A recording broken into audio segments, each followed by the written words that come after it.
He doesn't have a perfect college resume, and all these guys have shown that they can do it. I would rather take those young mid-20s, and I guess with Wilson in his 30s, I'd rather take those MVPs and MVP caliber players over a guy that we're hoping turns into something, especially since they're still in their 20s. It's not like we're looking at a league full of old guys. For me, I would actually put Watson second. If you were asking me to draft everybody, I would start with Mahomes, and I would go to Deshaun Watson second.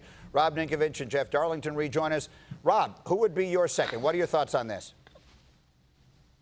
I'm going Jackson. I'm not ready to crown a college player right now who has another season to play in college. How could you pick him over some of the talent that you have? And look, in the modern NFL right now, if you're in your 30s as a quarterback, you can still play 10 more years with how they're protecting quarterbacks.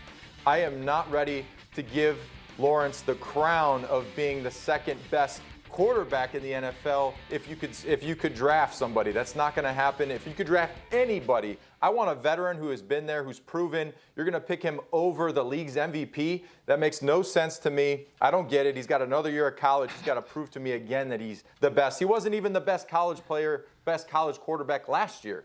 Jeff, why are you almost laughing? I'm just wondering where these quotes were from Tannenbaum when I was trying to cover him as the vice president of the Dolphins. I mean, like, where did this sudden honesty come from? There's no way Trevor Lawrence is the second guy you draft. Like, Joe Burrow a year ago at this time, we didn't even barely know who he was.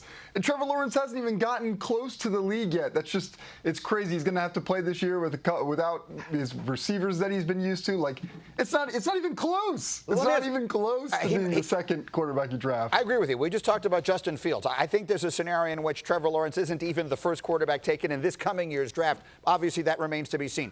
But let's just have a little fun. From each of you quickly, Domonique, if you allowed the 32 teams in the league to draft anyone they wanted, we all know Mahomes would be 32 out of 32. Who do you think would get the next most picks? Neek?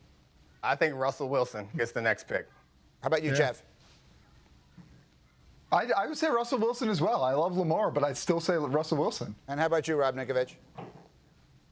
I'm going Lamar.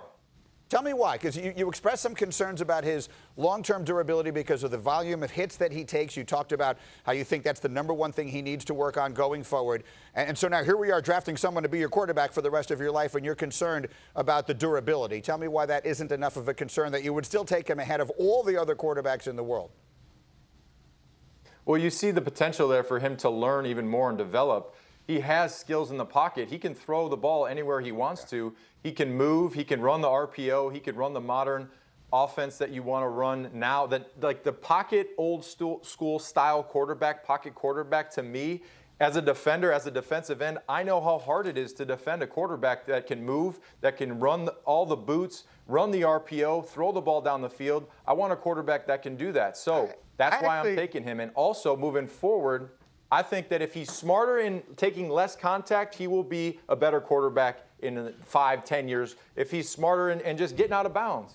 I actually agree with Rob. Like, the question you asked was who would be the next taken by the 32 teams. Right. I think the next taken is Russell. But if I were building a team, I get Lamar Jackson because he offers so many advantages. Even he makes everybody on your team better. He makes your defense better because of the running game you create. He makes the jobs easier for your O-line and for your receivers. And I think it also it gives you somewhat of an advantage when you are looking to sign free agents, because there are types of players that you can go after in a Lamar Jackson offense that other teams aren't looking to attract. So it kind of suppresses those values, which allows you to build a better team. And then he's the most unique player in the league. Every team is going to be confused. Every time they come up to play against him, no one gets used to playing that when the rest of the quarterbacks in the league look and play the way they do relative to Lamar Jackson. But I do appreciate that Mike got out on a limb there. The rest of us are kind of cowards. Jeff, final word. He took a risky call there. The only thing I'll say about my guy, Deshaun Watson, is that everywhere he goes, he wins. He manages to win under some complicated situations all of the time.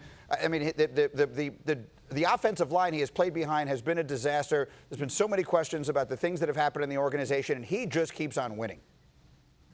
Rain Dakota Prescott. Yeah, you're right. And really, go ahead, Jeff. Yeah, exactly. And if you're picking, by the way, top 5, you're winning because there's so much good talent right now in the NFL at the quarterback position, and Lawrence is not one of those guys right now.